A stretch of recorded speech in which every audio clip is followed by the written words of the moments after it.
Al aire, la entrevista con Vladimir Villegas por Unión Radio. Buenas noches, queridos amigos. Bienvenidos a la entrevista. Vamos a trabajar para ustedes a partir de este momento en los controles Fernando Camacho, en la producción Mariela Torrico y quien les habla Vladimir Villegas. Nuestro invitado esta noche, Chugo Torrealba, comunicador social, exsecretario ejecutivo de la Mesa de la Unidad Democrática, activista comunitario, hombre de radio. Amigo ¿Cómo suyo, estás tú? pues. ¿Cómo te va ahí, amigo? Pues desde muchachos del siglo pasado.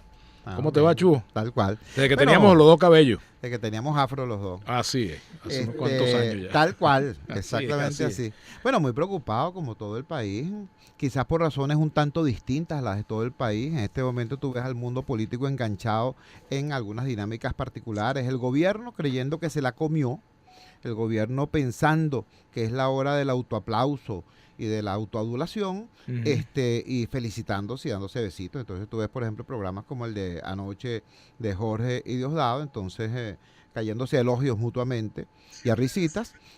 Y en la oposición, el asunto en búsqueda del acta perdida, ¿no? Y no mucho más allá. Y mientras están unos y otros en eso, parece que olvidaran que hace exactamente 10 meses, un 17 de diciembre, este país se incendió y hubo 5 muertos, y hubo 300 negocios saqueados, simplemente por el tema del billete de 100. Bueno, ahora es mucho peor. Ahora no es el billete de 100, ahora es todo. Ahora es la vida, hermano. Ahorita un pan de jamón cuesta lo que antes costaba un carro, ¿vale? Mira, este diciembre venezolano va a ser mucho más complejo que el del año pasado. Este diciembre venezolano es un mes, como todos los diciembres, donde se exacerban las emociones, donde el tema del consumo preocupa más a la familia y donde tenemos 1.400% de inflación y donde además ya no hay ni siquiera la ilusión de que lo electoral pudiera funcionar como una válvula de escape. Ese es este diciembre venezolano. Entonces, mira, yo creo que es muy importante que los actores políticos fundamentales entiendan que más allá de la autocomplacencia del gobierno y más allá de la búsqueda de excusas de la oposición, si no se conectan con esa realidad profunda y terrible del pueblo venezolano, aquí puede venir una convulsión social que se los lleve a los dos, al gobierno y a la oposición también. Yo recuerdo mucho lo que pasó en Argentina, esa consigna que se vayan todos. Que se vayan todos, ¿no? Consigna que, por cierto, a mí me parece infeliz, ¿no? porque al final... no lo digo porque me guste. Exacto, más bien yo lo digo como advertencia, porque si eso llega a ocurrir, el espacio que queda, el llamado vacío, razón tenía Gonzalo Barrios, el vacío no existe en política, siempre habrá alguien que lo ocupe. Ahora, siempre habrá alguien, por cierto, más inescrupuloso, más cortoplacista, más irresponsable. ¿O es que nosotros podemos de verdad entender que el triunfo de la Cava, el hombre del burrito, o que el triunfo de la almiranta montada en carrucha, o que el triunfo de la Yelixa improvisando una pelea de boxeo en plena calle, en un templete, o el del famoso ahora gobernador de la Burriquita, es que nosotros podemos creer que eso significa el avance, el triunfo de un discurso político denso, nutritivo, que va a enriquecer la política venezolana y la vida nacional? O sea, yo sé que un opositor me escuchará y dirá, claro, ese nivel político es muy bajo. Ese es muy bajo, pero en la acera de enfrente no hubo un nivel político superior que fuera capaz de galvanizar la opinión pública nacional y de incentivar al electorado, porque vamos a estar claros también, Vladimir, que fue un proceso tramposo, lleno de irregularidades, lleno de injusticias, lleno de inequidades. Claro que sí. Ahora, todo eso se sabía el 14 de octubre. Eso no es un descubrimiento del 15. Esto es como que si alguien descubriera en este momento que Chugo Torrealba es calvo. ¿Tú me entiendes? No vale. Todo eso se sabía el 14 de octubre. Y esas reglas del juego fueron aceptadas porque una dirección política dijo, no, chicos, con la fuerza del pueblo derrotamos eso. En realidad ese cuento de la fuerza del pueblo era el descontento contra Maduro. Creyeron que simplemente surfeando el descontento contra Maduro podían lograr. ¿Y qué fue lo que pasó realmente ese día? Pudiéramos preguntarlo de dos maneras. El muchacho no estudió o el profesor quiso rasparlo, o ambas cosas. No, mire, yo creo que pasaron cosas muy graves, muy graves. Yo creo que el proceso en su totalidad es un proceso que vulnera cualquier considerando realmente democrático a nivel electoral en el mundo. Eso es verdad. Pero hablar ahorita de que la causa fundamental de esto es un megafraude X, cuando resulta que tienes 3 millones de votos menos que el 6 de diciembre del 2015, o sea, por el amor de Dios. O sea, esa es la causa eficiente de esta situación. Esa es la causa eficiente de este resultado. Sacamos 7.6 millones de votos en el 2015 y ahorita sacamos 5 millones. No llegó a 5. No llegó a 5 millones. Entonces, 800 ese es el tema. Si había que pelear en esas condiciones, había que desarrollar un liderazgo que fuese capaz de convocar al país y de expresar además el descontento chavista. Eso no se logró. Evidentemente no se logró. ¿Por qué ganamos el 6 de diciembre del 2015? ¿Por qué? Porque estaba allí, otros partidos no eran los mismos. ¿Qué se hizo distinto, por ejemplo, en los estados donde se ganó, donde ganó la oposición? Mira, habría que ver. Yo lo que sí sé es que lo que se hizo distinto esta vez a aquella situación del 6 de diciembre es que, a pesar de que eran elecciones por circuito, porque aquellas elecciones del 6 de diciembre ni siquiera fueron regionales, eran por circuito. Sin embargo, nosotros hicimos una campaña nacional, la campaña del país, de la Venezuela unida por el cambio. Esta vez, en vez de hacer una campaña nacional, se hicieron 23 campañas distintas. Mi amigo y admirado Gerardo Blay era jefe de un comando que no existía.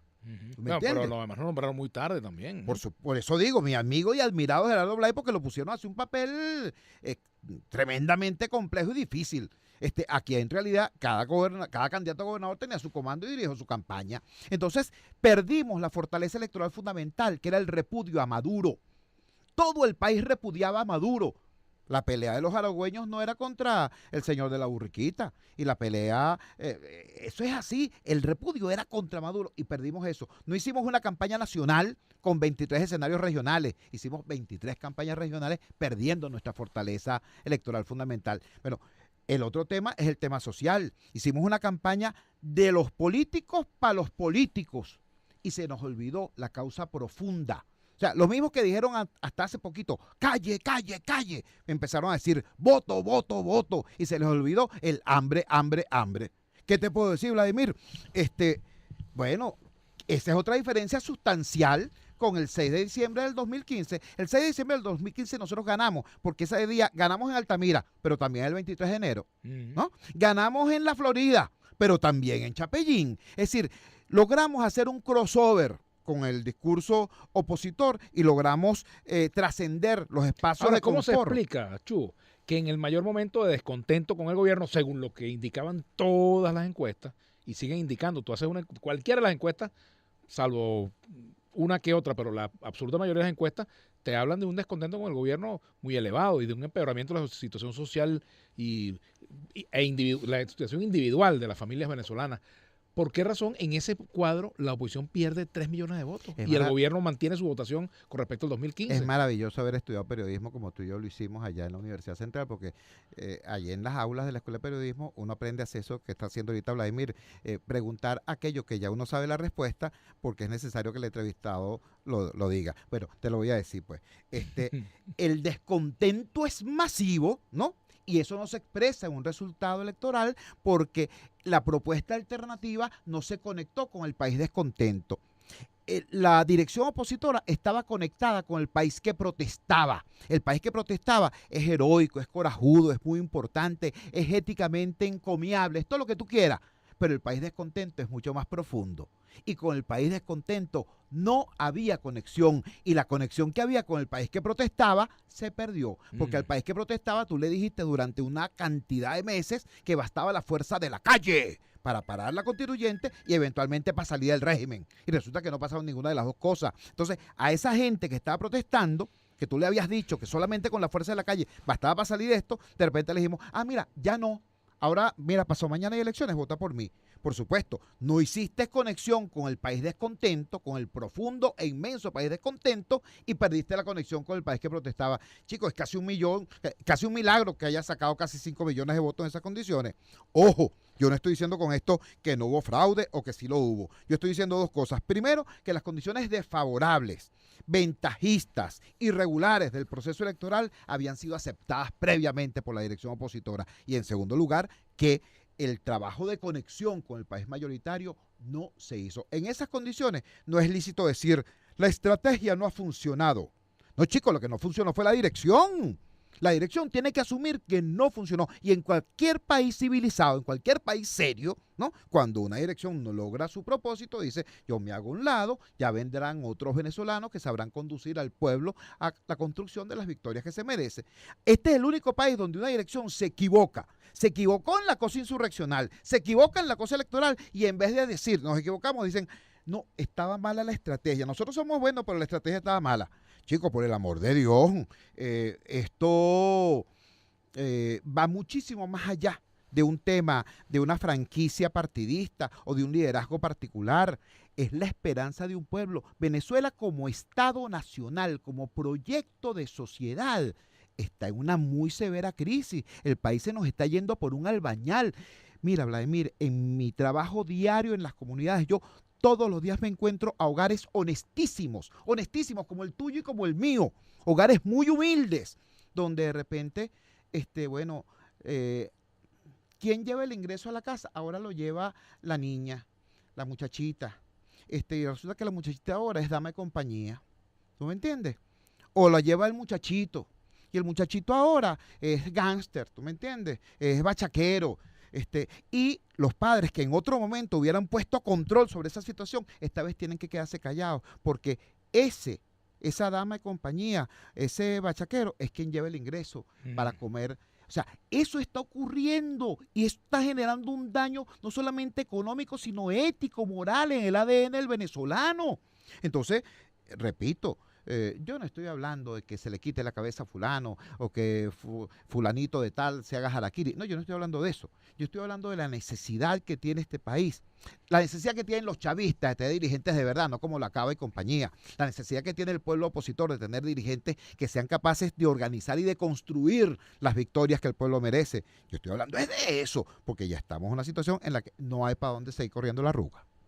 Ahora, en medio de esto, de esta situación, de esta derrota electoral que ha sufrido la oposición, más allá de las irregularidades que obviamente muchos ocurrieron, hemos comentado y denunciado desde estos meses, más allá de eso, ¿dónde queda la esperanza? O sea, ¿cuál es la ruta que se le puede mostrar a las personas, la hoja de ruta, como se dice, que se le puede mostrar a los ciudadanos que están descontentos y que quisieran esa alternativa? Yo creo que esa esperanza existe y reside en el ciudadano. Afortunadamente no estamos en la Venezuela de inicio de los años 60. Tú y yo somos hijos de dirigentes comunistas. Tú y yo tenemos en nuestras familias una historia, una marca, ¿no? En los tempranos años 60, el Partido Comunista de Venezuela era una gran organización popular con una gran base obrera y una gran base campesina. Y el liderazgo de ese partido se metió en la estupidez de la lucha armada.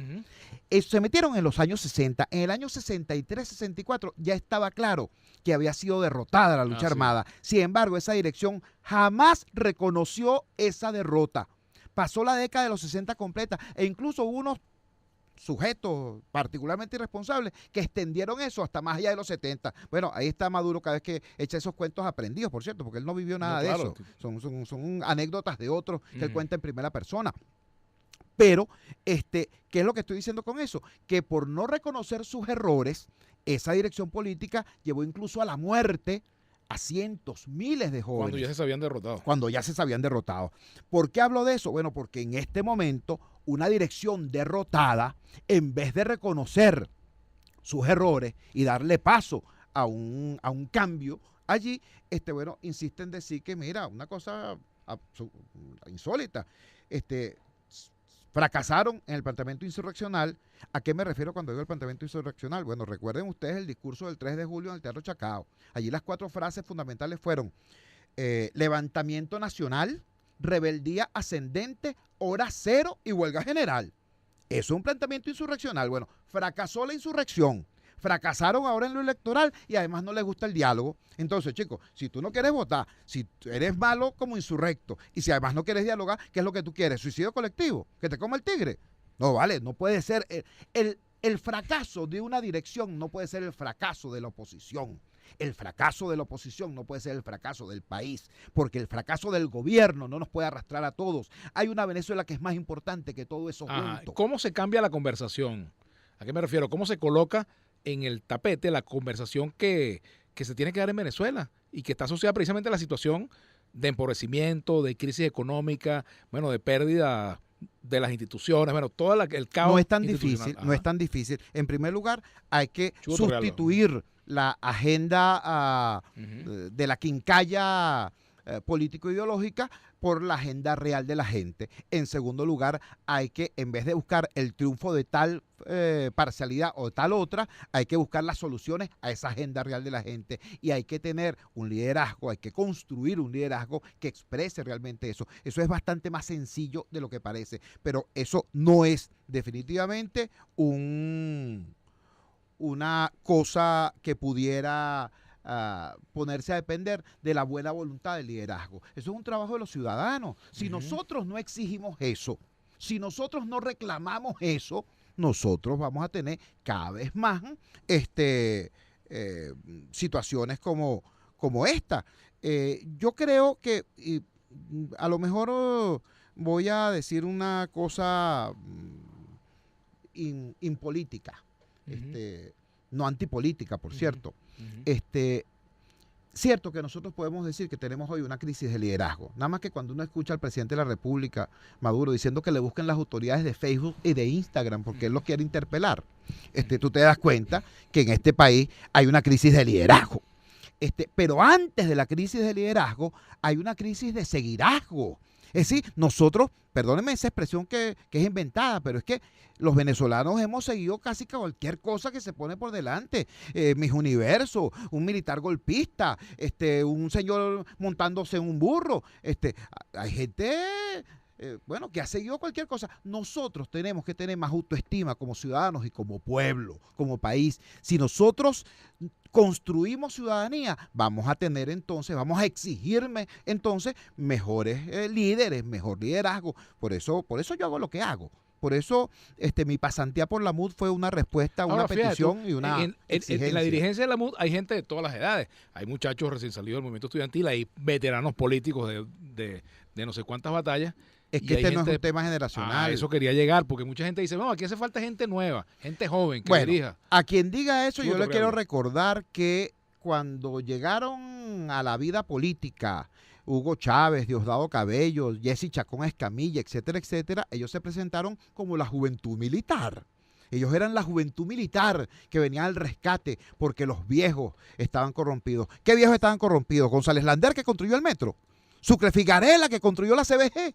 El general Rafael Alfonso Rabar, primer presidente de PDVSA. ¿Esos eran los viejos corrompidos? No, esos eran prohombres, ¿no? Que recibieron el golpe de unos muchachos golpistas que produjeron este desastre. Así que el tema no es la edad cronológica. Si usted es un caudillito, entonces usted es el pasado, así tenga 40 años, ¿no? O tenga 30 y pico. Si usted es un caudillito, usted es el pasado. Si usted está apostando por la construcción de organizaciones con dirección colectiva, con estrategia, por partidos políticos fuertes, útiles al país, entonces usted es el presente y el futuro.